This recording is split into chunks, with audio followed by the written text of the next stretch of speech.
Can we talk about it? My heart goes out to all of the residents of this building that had to suffer this collapse. And I just feel real sad. We all been looking at this picture all day and seeing this collapse.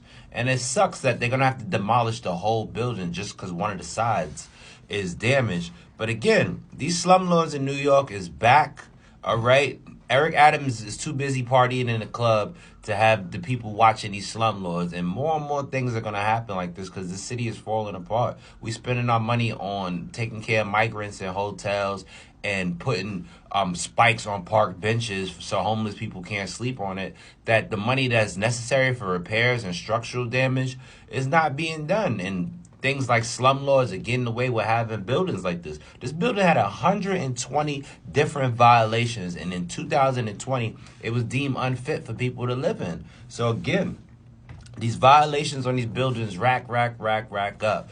But they too busy trying to give us congestion pricing just to go downtown in Manhattan. They're going to try to charge us $100 in congestion pricing. Can't we talk about it? All right? Slumlords is at an all-time high, especially in the Bronx. They gentrifying and they slumlording. And they trying to get people out to make a high-rise resident. Because guaranteed, affordable housing is not going to go back up in this spot. All right? We know what y'all trying to do, but we didn't want to see stuff like this. They don't have to burn the buildings down. In the 70s, they burnt all the buildings down in New York City, especially the Bronx, all right, to clear way for the highways and to clear way for a lot of gentrification. And they got rid of a lot of houses. This is what they do. They do it in all parts of the world. You know what I mean? Because this building had all these violations. They knew this was going to happen. This is structural damage. Look how it falls. This picture is just so crazy. It's one of the top tier pictures of just slumlordness in New York City. It's a tale as old as time. New York City and slumlords go hand in hand. All right. New York City and housing and having shitty landlords is just a thing. And it's going to be a thing forever.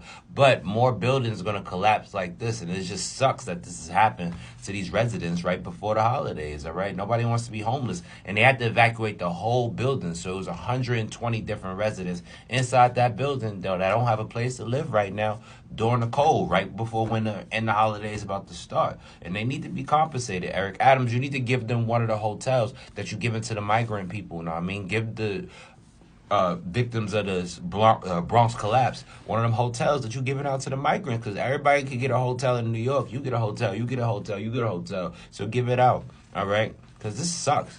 They're going to have to demolish the whole building now, like, unless they get some way to fix it. I keep looking at it like it's Tetris or something, like, yo, I can fix it, all right? Again, these buildings are not up to code because Eric Adams is too busy partying in the club.